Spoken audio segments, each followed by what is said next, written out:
Hello दोस्तों, नमस्कार। हमारे जितने भी ईपीएस 95 पेंशन धारक हैं, आप सबका हमारे नए वीडियो में स्वागत है।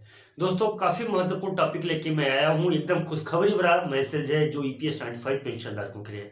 सबसे पहले तो मैं आपको बता दूं कि 3 टॉपिकों के ऊपर हम लोग चर्चा करेंगे। जो सबसे पहले नंबर की बात है, माननीय कमांडर अशोक रावत जी आज लाइव आए थे। उसके ऊपर हम लोग जानकारी लेंगे कि माननीय कमांडर अशोक रावत जी ने लाइव आके क्या कहा। हालांकि मैंने इसके ऊपर वीडियो डाल दिया है, उससे भी आप लोग देख लीजिएगा। दूसरे नंबर की जो अपडेट है काफी इंपॉर्टेंट है कि यह ईपीएस 95 पेंशन धारकों के लिए आखिरी आंदोलन होने वाला है। अब इसके बाद कोई और आंदोलन करने की जरूरत नहीं पड़ेगी। और तीसरे नंबर पे है ये जो आमरण अनशन की बात कर रहे हैं कि ईपीएस 95 पेंशन धारकों के लिए ये आमरण अनशन की जाएगी जो 7 के बाद 8 तारीख से, यानी कि 8 दिसंबर से ईपीएस 95 पेंशन धारकों के लिए कमांडर अशोक रावत जी आखिरी बार जो तो ये आंदोलन कर रहे हैं और आमरण अनशन करेंगे 8 तारीख से, यानी 7 तारीख के बाद।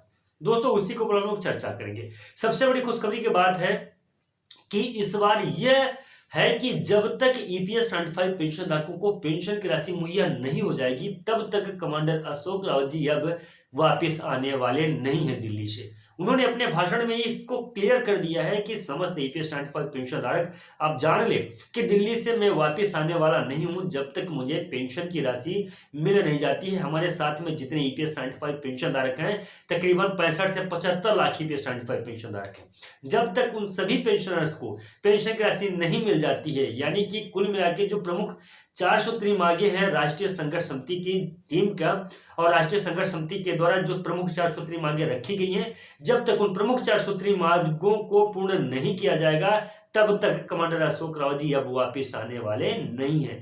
नंबर 1 बात, इसे तो आप सबसे पहले क्लियर कर लीजिए।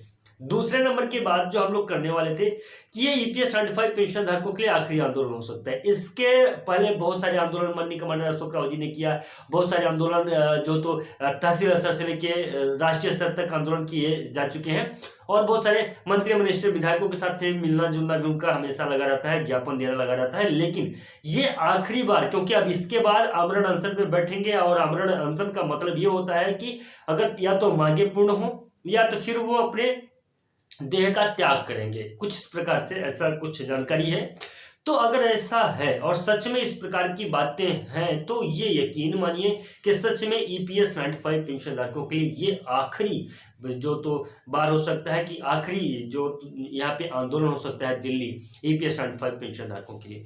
लेकिन और अच्छा, ये भी एक काफी महत्वपूर्ण है कि सरकारों के द्वारा भी ईपीएस 95 पेंशन धारकों की पेंशन वृद्धि को लेकर सहमति जता दी गई है। तो अगर ईपीएस 95 पेंशन धारकों के लिए सरकार सहमत है, ईपीएस 95 पेंशन धारकों को पेंशन देने के लिए जो चाहे वित्त मंत्रालय, श्रम मंत्रालय हो, चाहे माननीय प्रधानमंत्री जी हो, चाहे दूसरे तरफ के हो या मंत्री हो, सांसद हो, सभी तैयार हैं, तो ईपीएस 95 पेंशन धारकों को अब पेंशन की राशि जो तो मिलने से कोई नहीं रोक सकता है। नंबर 1 बात। दूसरे नंबर की बात है कि वहीं दिल्ली से ही कमांडर अशोक रावत जी के द्वारा सांसद की तरफ कूच किया जाना तय हो चुका है, यानी कि अब कमांडर अशोक रावत जी वहीं से सांसदों की तरफ कूच करेंगे।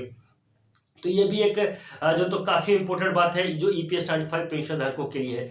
तो कुल मिला के अगर देखा जाए कि ईपीएस 95 पेंशन धारकों के लिए क्या प्लस है क्या माइनस है, तो यहाँ सबसे महत्वपूर्ण बात है कि जिस प्रकार से जिस आत्मविश्वास के साथ में कमांडर अशोक रावत जी दिल्ली में आंदोलन करने के लिए 7 तारीख से जा रहे हैं और एकत्रित हुए हैं। अभी तो मध्य प्रदेश के कुछ जगहों पे उनको जाना है और वहाँ के पेंशनर्स के साथ में बात करेंगे, उनको इकट्ठा करेंगे। बहुत भारी संख्या में ईपीएस 95 पेंशन धारक दिल्ली पहुंच रहे हैं। 7 और 8 दिसंबर को वहाँ पे जो ईपीएस 95 पेंशन धारक आमरण अनशन करने वाले हैं, साथ ही साथ में 1 दिन का आंदोलन करने वाले हैं। उस आंदोलन में नंबर 1 बात। दूसरे नंबर पर अगर हम लोग बात करें कि और क्या प्लस माइनस आपको दिख रहा है, तो सारी चीजें जो तो ऑलरेडी जो तो सब कुछ तैयार है। बस ईपीएस 95 पेंशन धारकों को पेंशन में वृद्धि करने की घोषणा करनी है।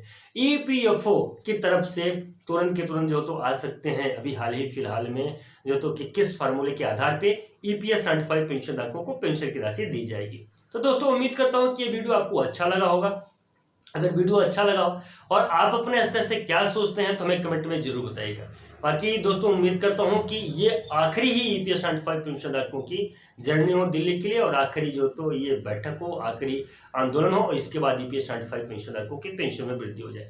बाकी अगर आप लोगों ने माननीय कमांडर अशोक रावत जी के लाइव भाषण को नहीं सुना है, जिसमें उन्होंने लाइव आके ईपीएस 95 पेंशन धारकों के लिए कहा था, उसे भी हमारे ही चैनल में जो तो इसके पहले वाले वीडियो में जाके देख लीजिएगा, आपको मिल जाएगा। बाकी दोस्तों मिलते हैं नई वीडियो में और नए अपडेट में, तब तक के लिए नमस्कार, जय हिंद, जय भारत।